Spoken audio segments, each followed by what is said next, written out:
Think about the last time your body surprised you. Not in a big dramatic way but in a small quiet moment. Maybe you stood up from the floor without effort. Maybe you caught yourself before you fell. Maybe you reached for something high and felt steady instead of shaky. These moments pass fast and we rarely talk about them, but they say a lot about how we move through the world. Most of the time we think of fitness as something separate from life. It happens in a gym. It has rules and numbers and goals. Then we leave and return to normal life as if the two worlds are not connected. But there is another way to look at movement. A way that starts not with exercise but with living. If we step back and watch how our bodies actually work each day, we see patterns. We bend. We squat. We step. We reach. We catch our balance. We get up. We land. These are not workouts. They are daily survival skills. They are quiet skills that keep us safe and capable. When we ignore them, we do not notice right away. The cost shows up slowly. A stiff back when tying shoes. Fear when stepping off a curb. Hesitation when playing on the floor with a child. The first surface idea here is simple. Moving well in daily life matters more than looking fit. Functional movement is not about showing strength. It is about being ready. Ready to bend without thinking. Ready to lower yourself and rise again. Ready to move smoothly through common tasks. Think about the squat. It is one of the most natural human movements. Children do it easily. They drop down and stand up again without effort. Adults often lose it.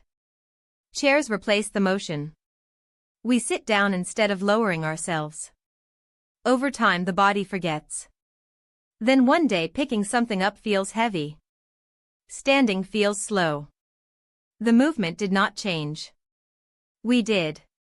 When we train movements that match real life, the body stays familiar with them.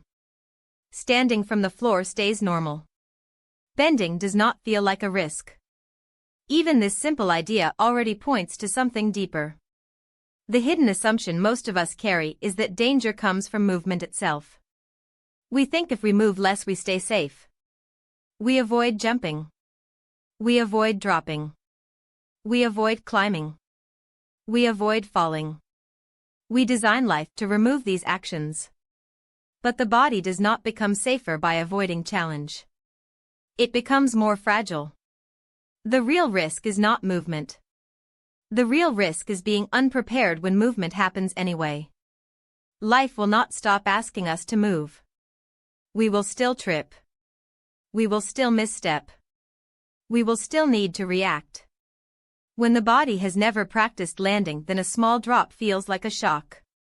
When the body has never practiced falling, then a stumble becomes panic. Think about landing from a small jump. Not a big jump.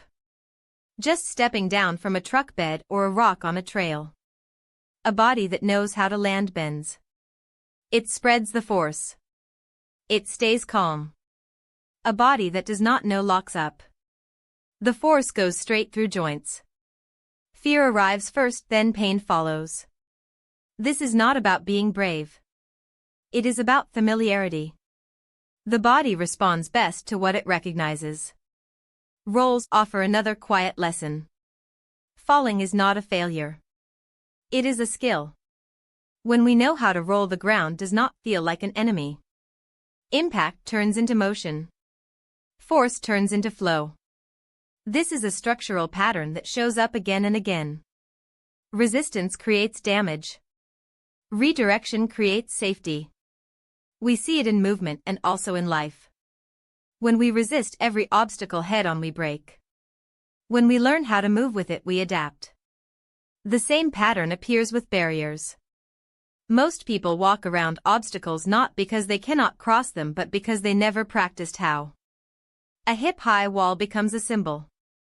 It looks final. So we accept the longer path. But when the body learns to vault, the wall loses power. It becomes just another option. Not something special. Not something scary. This is not about showing off. It is about choice. When you have more ways to move, you have more ways to live. Confidence grows quietly from competence. You trust yourself not because you feel strong but because you have done it before. The climb up shows this even more clearly. Getting up onto something head high asks many parts of the body to work together. Hands pull. Feet push. Core stabilizes. Breath stays steady. It looks dramatic from the outside, but inside it is just coordination. When you practice this kind of movement, you are not training for rare heroic moments. You are training for calm problem solving under pressure. You are teaching your body that hard tasks can be broken into steps. That effort does not mean panic. That progress happens one motion at a time. This leads to a new way of seeing obstacles. Instead of thinking obstacles block the path, we can see them as the path. They give direction. They tell us what skills matter. A curb teaches balance. A fence teaches coordination. A drop teaches control. When we remove all obstacles, we also remove feedback. Life becomes flat. Then when something unexpected appears, we feel lost. This perspective changes how we look at challenge. Challenge is not a threat. It is information. It tells us what we are ready for and what we are not yet ready for.